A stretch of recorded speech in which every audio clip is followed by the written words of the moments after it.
بسم اللہ الرحمن الرحیم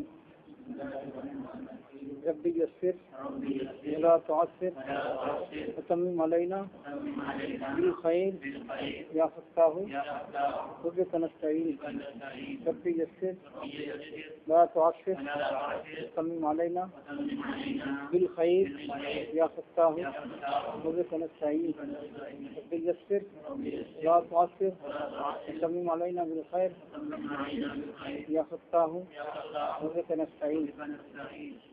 کتاب الطہارت،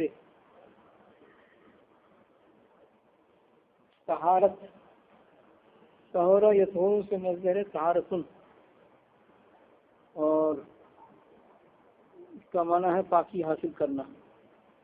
تو طہارت جو ہے، ایک تو طہارت ہے صغریٰ ہے کبریٰ، یعنی اگر وضو جو ہے کرنا ضروری ہو جائے تو یہ سمجھیں کہ آپ کو جو ہے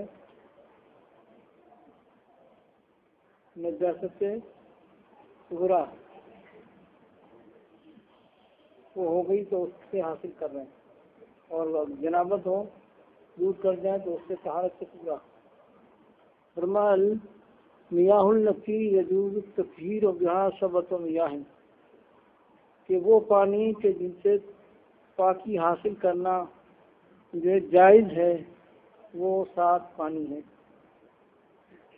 آسمان کا پانی، ماء البحار سمندر کا پانی، ماء النہر نہر کا پانی، ماء البئر اور کنویں کا پانی، وہ ماء ذاب من الثلج، اور وہ پانی جو پگھل گیا ہے برف سے یا اولوں سے،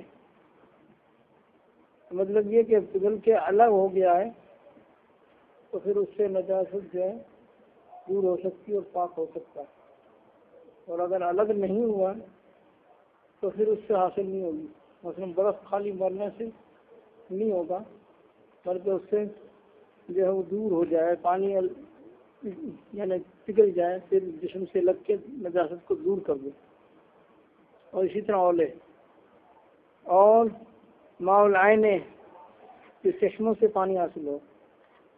پھر بتایا کہ پانی جو ہے وہ 5 قسمیں، ایک تو طاہر، ایک مطہر، ایک مکروہ۔ طاہر وہ ہے کہ وہ جو ہے وہ نجاست سے یعنی حقیقیہ اگر کہیں لگی ہو تو اس سے دور کی جا سکتی ہے۔ طاہر یعنی ہر جو بھی طاہر ہو تو اس سے وضو جو ہے نہیں ہو سکتا، یعنی طاہر بھی ہو مطہر بھی ہو، یہ دونوں صفتیں پانی کے اندر ہوں گی تو وضو ہوگا، خالی طاہر ہوگا تو نہیں ہوگی۔ جیسے کہ آپ نے وضو کر لیا، وضو کرنے کے بعد جو ہے وہ پانی بچا کسی برتن میں کہیں بھی بچ جائے تو وہ پانی جو ہے وہ ایک قول کے مطابق پاک ہے، ٹھیک ہے نا۔ جب پاک ہے تو اس سے آپ دوبارہ وضو نہیں کر سکتے۔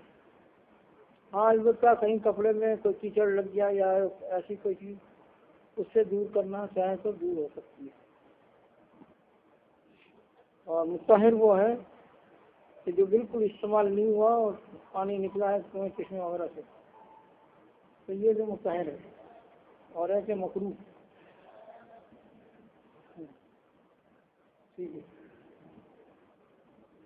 تو یہ پانی کی جائز قسمیں ہیں۔ تو یہ جو ہے آپ نے جو کچھ پڑھا ہے اللہ تعالیٰ قبول کرے اور آپ کو علوم دینیا مزید حاصل کرنے کی توفیق عطا فرمائے۔ اور یہ علم فقہ جو ہے یہ تو سمجھیں کہ ریڑھ کی ہڈی ہے علوم دینیا، اس کے بغیر جو ہے وہ یعنی اصول فقہ بھی اپنی جگہ ہے، لیکن اصول فقہ جو ہے وہ جان کر فوراً اتنی صلاحیت نہیں ہو جاتی کہ وہ ڈائریکٹ جو ہے احادیث سے یا آیات سے مسائل کا استنباط کر سکے۔ ہاں البتہ یہ کہ ہمارے فقہاء نے جو ہمارے لیے ایک تیار کر کے رکھ دیا کہ یہ ہو جائے تو اس کے لیے یعنی یہ مسئلہ ہے کا یہ جواب ہے. تو وہ جو تیار کر کے رکھا ہے اس کے مطابق یہ جو ہے ہزاروں کسی جزیات ہیں ان کو یاد کرنے سے یہ جو ہے اصل علم ہے. اللہ تعالیٰ آپ کو علوم دینیا میں فقہ میں مہارت کے ساتھ ربنا تقبل منا انك انت السميع العليم وتب علينا انك انت التواب الرحيم. اللهم افتح لهذه الطلاب ابواب العلوم. اللهم افتح لهذه الطلاب ابواب العلوم. سهل العلوم الدينيه النافعه. اللهم ارزقهم علوم الدينيه النافعه. صلى الله تعالى على خير خلق محمد